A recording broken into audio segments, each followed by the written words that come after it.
3 दिसंबर 1999 में 20 साल की उम्र में हेल के पास सब कुछ था।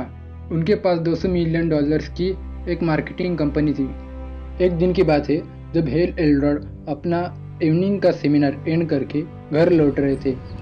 अगले 2 घंटे के बाद एक truck driver 120 kilometre per hour की स्पीड से हेल की कार को टक्कर मारती है। इस वजह से हेल एल्ड्रॉड गंभीर रूप से बहुत बुरी तरह से जख्मी हो जाते हैं। इस कार एक्सीडेंट में उनकी अकड़ा हड्डियाँ टूट जाती है, जिसमें ह्यूमन बॉडी में सबसे लंबी हड्डी थाई बोन टूट जाती है। एक बाएं हाथ की हड्डी टूटकर वह स्किन को फाड़ कर बाहर आ जाती है और इतना ही नहीं, उनके ब्रेन टिश्यूज पूरी तरह से डैमेज हो जाती है। एक्सीडेंट इतना बुरा होता है कि हेल को कार से निकालने के लिए कार के मलबे को काटना पड़ता है। जाहिर सी बात है, इतना होने के बाद कोई भी आदमी मर भी सकता है और हेल के साथ भी ऐसा ही होता है और फाइनली हेल भी मर जाते हैं। हेल को रेस्क्यू करके हॉस्पिटल लिया जाता है। डॉक्टर्स के कड़ी मशक्कत के कुछ देर बाद हेल ने सांस लेना फिर से शुरू किया और उनकी धड़कन फिर से शुरू हो गई।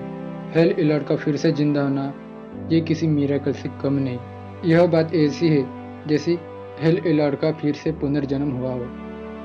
6 दिनों के बाद हेल एल्ड्रॉड कोमा से जाग उठते हैं। डॉक्टर द्वारा उनको पता चलता है कि वह अब जिंदगी में कभी भी नहीं चल सकेंगे। उनके टूटे हुए पैरों की वजह से हेल को 1 साल के लिए घर पर ही रहना पड़ा। इस समय काल में हेल एल्ड्रॉड मेंटली, फिजिकली, इमोशनली डिप्रेशन में जा चुके थे और इतना ही नहीं, उनका धंधा पूरी तरह से बंद होने के कगार पर था। उनका घर कर्जों के पैसों से बना हुआ था। इकोनॉमिक क्राइसिस की वजह से कर्ज उतारने की दिक्कत फिर से बढ़ गई। ऐसे सिचुएशंस आने के कारण हेल को सुसाइडल थॉट्स आ रहे थे। हेल एल्ड्रॉड शांति से बैठकर पॉजिटिव एटीट्यूड में खुद से बोला कि अगर मुझे मरना ही था तो मैं उस कार एक्सीडेंट में मारा जाता। मैं शुक्रगुजार हूँ उस भगवान का जो मुझे एक फिर से मौका दिया जिंदगी जीने का। उसके 2 सालों के बाद हेल एल्ड्रॉड एक अल्ट्रा मैराथन के रेस में जीत जाते हैं और सभी लोगों को हैरान कर देते हैं। आगे जाकर वह बिजनेस में बहुत सारा प्रॉफिट करते हैं। साथ में वह एक कीनोट स्पीकर, एक ऑथर भी बन चुके थे। हेल के पास अब सब कुछ था।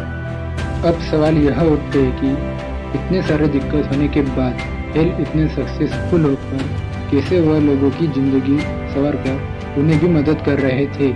तो मैं आज आपको बताने जा रहा हूँ हेल के 6 मॉर्निंग रूटीन, उन्हीं की बुक से द मिरेकल मॉर्निंग से, जिससे वह हेल इतने कामयाब हुए। हेल एल्ड्रॉड इस रूटीन को सेवर्स के नाम से बोलते हैं। तो चलो शुरू करते हैं सेवर्स के पहले रूटीन से। तो पहला है साइलेंस। कई लोग सुबह लेट उठकर अपनी सुबह जल्दबाजी में बिजी और स्ट्रेसफुल निकालते हैं और कई लोग सुबह उठकर लेजीनेस और सुस्ती में निकालते हैं। ऐसा आखिर कई लोगों में क्यों होता है? क्योंकि वह लोग सुबह उठते हैं, टीवी या फ़ोन चला लेते हैं। फ़ोन और टीवी देखने से दुनिया की सारी नेगेटिव बातें आप अपने दिमाग में भर लेते हैं। ये सब बातें आपको इग्नोर करके meditation, deep breathing, gratitude, prayer करना चाहिए, या फिर आप कई शांत जगह बैठकर नेचर की आवाज़ सुनो।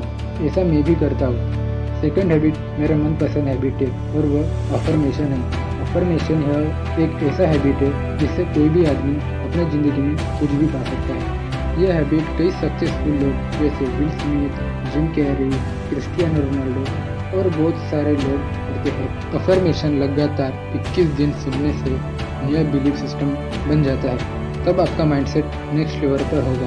आपको जैसी पर्सनैलिटी चाहिए वैसे अफर्मेशन सुनिए। आपको अफर्मेशन के कई सारे वीडियोस यूट्यूब पर मिल जाएंगे। यहाँ पर मैं आपको एडवाइस देना चाहूँगा कि खुद की अफर्मेशन आप खुद की आवाज़ में बनाइए। इससे आपको बहुत अच्छा रिजल्ट मिलेगा। और समय समय पर अफर्मेशन में बदलाव करते रहिए, क्योंकि सभी महीने एक तरह नहीं गुजरते। फॉर एग्जाम्पल, अगर आपके एग्जाम्स पास आ रहे हैं तो आपके affirmation exam related positive thoughts होने चाहिए। एग्ज़ाम एंड के बाद आप अपने नए हैबिट्स या कोई नया काम करने के लिए उस काम या हैबिट रिलेटेड अफर्मेशन बना लीजिए। थर्ड है विजुअलाइजेशन। वाल्ट डिज्नी कहते हैं कि अगर आप सपने नहीं देख सकते तो आप वह काम भी नहीं कर सकते। आपको लगेगा कि विजुअलाइजेशन यह अफर्मेशन जैसी है, पर यह कम्प्लीटली अलग है।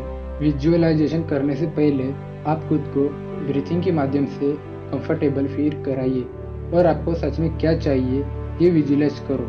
फॉर एग्जाम्पल, अगर आपको जिम करना है तो उस तरह की क्लॉथ्स, शूज़, एक्सरसाइज करने की विजुअलाइज करो। ध्यान रहे कि विजुअलाइज करते समय आप उस कार्य को पूरे मन से कर रहे हो और पूरे शिद्दत से कर रहे हो। विजुअलाइजेशन करने के लिए आप एक विजन बोर्ड बना सकते हैं। इससे आप इजीली विजुअलाइज कर सकते हो। ई से एक्सरसाइज। आपके पास कितना भी पैसा हो फिर भी आप तंदुरुस्ती नहीं खरीद सकते और इसीलिए ज़्यादा पैसे होने के बावजूद उसकी कोई कीमत नहीं होती, क्योंकि आप फिट नहीं रहोगे तो आप अच्छे से जी भी नहीं सकोगे। इसीलिए अपना टाइम एक्सरसाइज में स्पेंड करें। एक्सरसाइज का मतलब सिर्फ मसल गेनिंग नहीं होती, इसमें आप स्ट्रेचिंग, योगा, स्विमिंग और कई सारे आप अपने हिसाब से एक्सरसाइज कर सकते हैं। आर से रीडिंग। आप जितना ज़्यादा पढ़ोगे उतना आप खुद के बारे में जानोगे। बुक रीडिंग से आप अपनी ज़िंदगी में बहुत जल्दी बदलाव ला सकते हैं। बुक रीडिंग यह ऐसी हैबिट है जिससे आप बहुत जल्दी नॉलेज, आइडियाज़ और स्ट्रेटजीज पा सकते हो। ध्यान रहे कि आप शुरुआत में कम से कम बुक रीडिंग 15 से 20 मिनट कर सके, फिर आप अपने हिसाब से ड्यूरेशन बढ़ा सकते हैं और उन लेसन को अपनी ज़िंदगी में उतारना सीखो, तभी आप बुक रीडिंग का पूरा मज़ा ले सकते हो। अगर आपके पास पढ़ने का समय कम है तो फिर मैं आपको एक हफ्ते में एक बुक समरी लाता रहूँगा। हो सके तो मुझे आप सब्सक्राइब भी कर सकते हैं। और अब आखिरी रूटीन, यस से स्क्राइबिंग। सुबह कम से कम 5 या 10 मिनट के लिए आप जर्नलिंग करें ताकि आपके विचार खो ना जाए। इस हैबिट से आप खुद के बारे में बहुत कुछ जान सकते हो, जैसे कि सेल्फ रियलाइजेशन, पर्सनल ग्रोथ और इम्प्रूवमेंट। स्क्राइबिंग की वजह से आप खुद को एज ए थर्ड पर्सन की तरह देख सकते हो और आप एक्शन, एक्टिविटीज़ और प्रोग्रेस देख और समझ सकते हो। इससे आपको क्लैरिटी मिलेगी, जिससे आप सभी प्रॉब्लम से एक सॉल्यूशन ओरिएंटेड पर्सन की तरह सॉल्व करोगे। चलो अब मैं सारी बातें रिवाइज कर लेता हूँ। साइलेंस।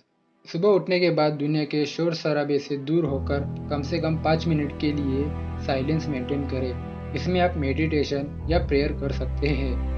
दूसरा है अफर्मेशन। खुद को जल्दी ट्रांसफॉर्म करने के लिए आप डेली कम से कम 5 मिनट के लिए अफर्मेशन सुने और टाइम टू टाइम 2 महीनों के बाद आप नए सिचुएशन और सराउंड के साथ अफर्मेशन में बदलाव करते रहिए।